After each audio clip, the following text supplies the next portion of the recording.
Notre troisième invité s'appelle Abbé Baala. Abbé Baala, qu'on a eu du mal à retrouver avec l'arrivée du pape. Il était dans tout le temps occupé. Mais là, nous sommes obligés de vous recevoir. Bonsoir, monsieur l'abbé. Bonsoir, mon frère Crispin. C'était un plaisir que de recevoir un pape chez vous. Oh là là, ben, un plaisir, un honneur pour notre pays, une grâce surabondante. Vous savez, le pape est venu le jour même, non seulement de mon anniversaire, mais aussi de mon saint patron, Saint Jean Bosco. Donc moi, j'étais dans la joie. Mais c'est la 4e fois que je vois un pape, parce qu'avant, c'était le pape Saint Jean-Paul II. En 1980, j'étais séminariste. En 1985, j'étais diacre, ici à Kinshasa. Et puis en 1990-91, à Kigali, j'accompagnais... non, c'était pas à Kigali, c'était à Butare. Il ordonnait des prêtres de toute la région des Grands Lacs et j'accompagnais mes séminaristes, mes étudiants. J'étais professeur au Grand Séminaire de Moressa et j'accompagnais mes séminaristes à leur ordination par le pape. Alors, et la 4e fois, c'était à la messe Andolo, où nous l'avons vu. C'était l'apothéose. Oui, c'était l'apothéose. Et puis, lorsqu'il nous a parlé à nous prêtres à la cathédrale Notre-Dame du Congo. Pourquoi ces messages directs aussi forts aux hommes d'église? Arrêtez de vous occuper des biens du monde. Pas seulement. Le pape a donné un message global. Je crois qu'il ne faut pas, oui, il ne faut pas minimiser ce message. Le message du pape a commencé déjà le jour de son arrivée, quand il parlait aux autorités, au corps diplomatique et à la société civile. Il a commencé par donner le message fort. Il a comparé notre pays à un diamant. Un diamant, vous savez, c'est la pierre la plus précieuse pour les gens qui savent la valeur des pierres, à cause de sa dureté, à cause de sa brillance et ce qu'elle représente. Il a dit qu'il ne faut pas que ce diamant puisse se ternir. Et il a dit à haute voix et intelligible le message que nous attendions. Alors, il a dit, laissez vivre l'Afrique, laissez le Congo vivre. Enlevez vos mains du Congo. Arrêtez cette économie de prédation et de la violence. Le mal que vit le Congo aujourd'hui, c'est à cause des richesses que le Seigneur nous a données. Et ce mal-là... Est-ce que cette voix du pape peut être écoutée par les commanditaires? Mais le pape... Est-ce que je vais le dire de façon, j'allais dire, oui, de la façon du monde? Le pape est le chef de l'Occident chrétien. Cet Occident qui est en train de nous mettre en esclavage économique. Quand le pape prononce une phrase aussi dure, en disant ne considérez pas le Congo comme une mine où vous venez chaparder, comme un lieu où vous venez prendre des richesses. Il s'adresse à l'Occident chrétien, aux multinationales, aux pays occidentaux qui ferment les yeux sur le drame, sur la tragédie que vit le Congo. Est-ce qu'ils ne vont pas dire que c'est un pape d'origine argentin et bien ce n'est pas notre autorité morale? Non, non, non. Le pape a une double, j'allais dire, une double ascendance qui fait justement l'importance de sa catéchèse. Lorsque le pape parle, c'est un Argentin, c'est un pays qui a vécu la violence d'une malgouvernance. Il connaît ça. Oui, à Buenos Aires, où il était archevêque, il a dû combattre le pouvoir l'a combattu. Vous comprenez? Donc le pape est un jésuite aussi. Les jésuites sont connus comme des réformateurs, des gens qui apportent la nouveauté. C'est le premier pape jésuite qui est là dans l'histoire de l'Église. Et vous comprenez l'importance pour nous. Oui, moi je suis fils de jésuite. Je suis un ancien du collège Al-Fadjiri de Bukavu, hein, vous le savez. Et donc je sais ce que signifie l'excellence.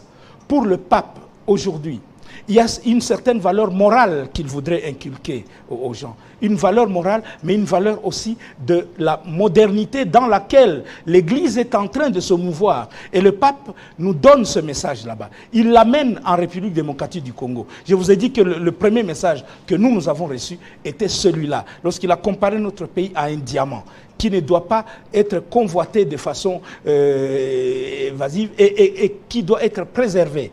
Mais il nous a dit également de fuir la corruption, Oui, il a dit ça aux jeunes. Il leur a dit... La vie, vous savez, l'église catholique au Congo, on se réjouit que ce soit l'église la plus forte, la plus nombreuse, etc. Mais il a voulu remettre la spiritualité au sein de l'église. Cette spiritualité, il a comparé aux 5 doigts de la main. Oui, il nous l'a dit, il nous l'a dit à la cathédrale. Il nous a parlé de la prière, il nous a parlé du silence, de la simplicité, de l'honnêteté. Il nous a parlé donc du travail de la communauté. Il nous a dit de fuir les mondanités. Oui, le pape a voulu aussi dire au peuple congolais, je suis venu vous réconcilier.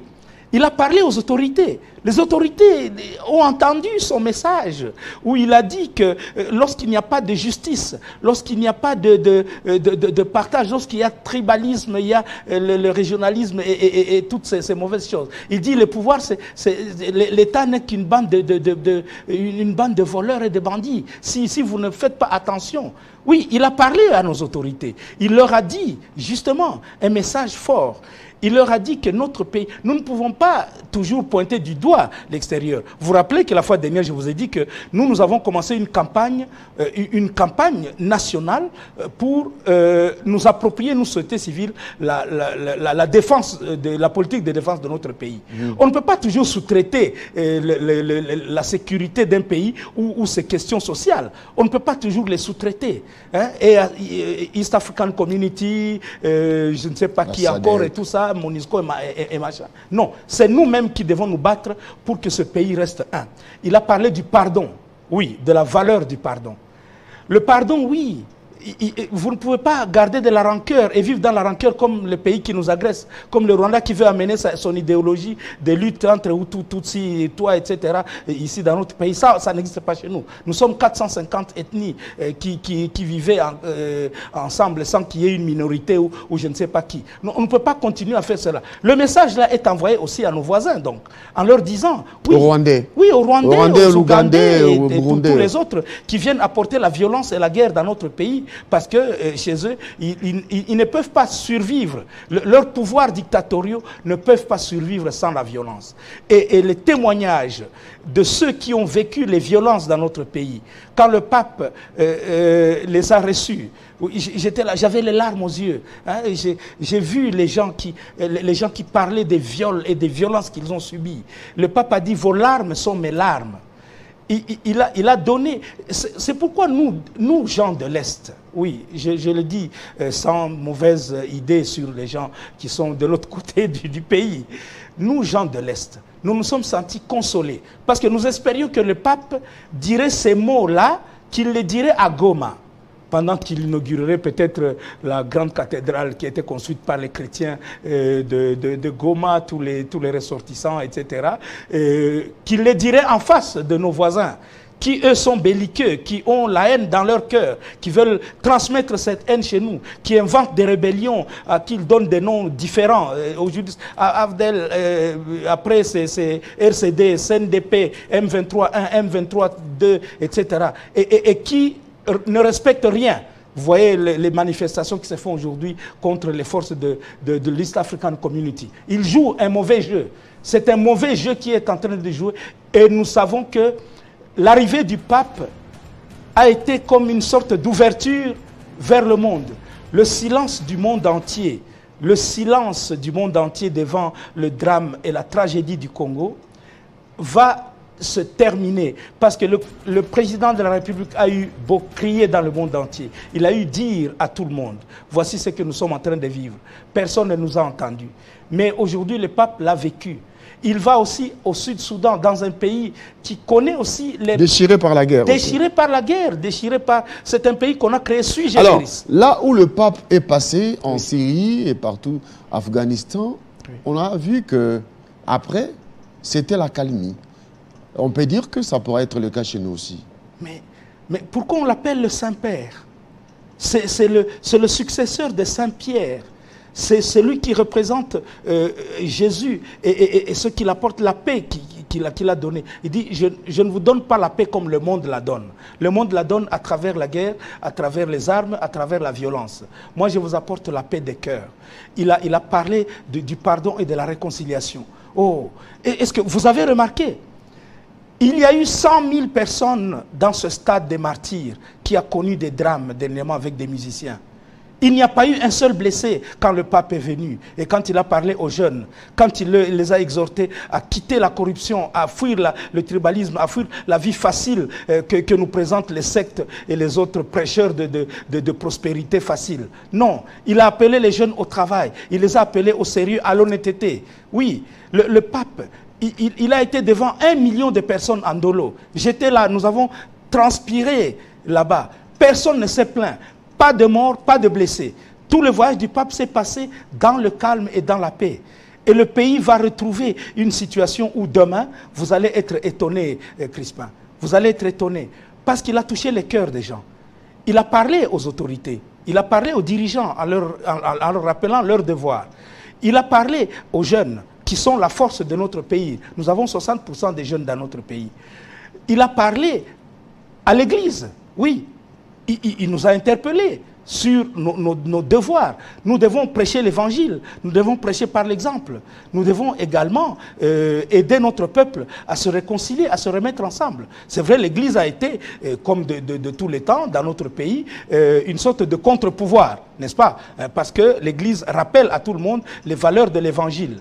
Mais il nous a dit véritablement que nous devions non seulement ne pas devenir affairistes, il a dit ça, et je l'ai dit à haute voix, mais il ne disait pas ça à nous seuls, il disait ça à tout le monde. Il fallait fuir justement cette volonté qu'ont les gens de vouloir s'enrichir coûte que coûte et ne pas regarder la misère des autres.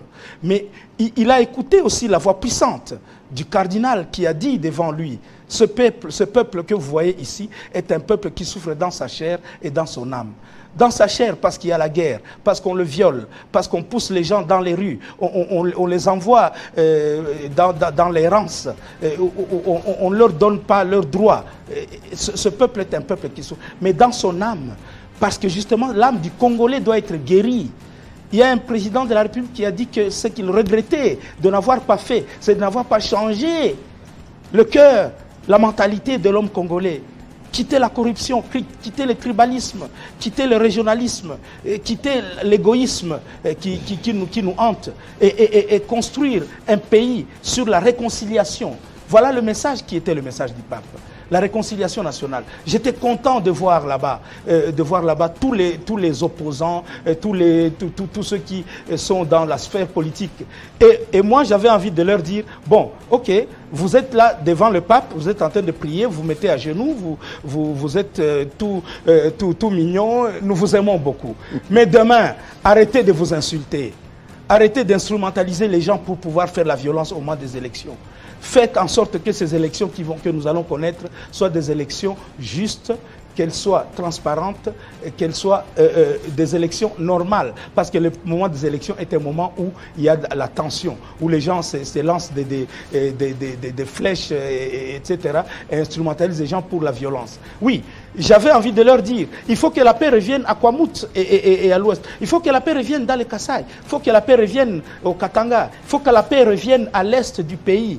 Il faut que l'armée puisse vaincre les bandits à main armée qui ont été armés par les pays voisins pour venir mettre à mal la quiétude des Congolais. Il faut que les Congolais se mettent ensemble demain.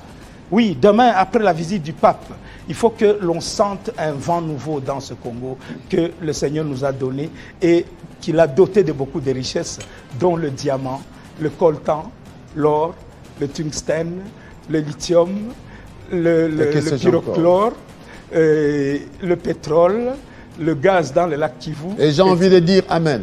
Amen. Merci beaucoup. Amen, Crispin. Abeba, c'est fort ce message du pape qui a bougé le monde. Et toutes les grandes chaînes du monde avaient leurs caméras braquées sur la République démocratique du Congo. C'était ça l'importance. Et le message est passé. Nous allons encore décrypter ce message du chef, de l'autorité, le pape, l'autorité de l'Église catholique mondiale, qui était chez nous en Afrique, et plus précisément ici à Kinshasa, dans les artères de Kinshasa, qui a parlé aux Congolais, qui a parlé comme un Congolais, qui a senti ce que ressentent les Congolais. Eh bien, Abeba, nous allons vous recevoir le jeudi prochain. C'est une invitation franche franche que nous vous lançons pour que nous puissions avoir l'état matériel de décrypter, parce qu'il y a beaucoup de choses que nous devons comprendre de ce message du pape qui, des fois, est passé comme ça. C'était en direct, mais vous savez, dans l'euphorie, on peut ne pas comprendre la quintessence de ce qui a été dit. Merci beaucoup. Ce sera avec plaisir. Mesdames et messieurs, ça n'est donc fini avec Kinshasa Direct aujourd'hui. Et dans quelques minutes, ça sera la présentation de la grande édition du journal par Amina Bayombo sur votre chaîne. Et moi, je vous retrouve avec la grâce de Dieu le jeudi prochain pour la présentation des 50 bonjours. Pendant ce temps, que Dieu vous bénisse. Au revoir.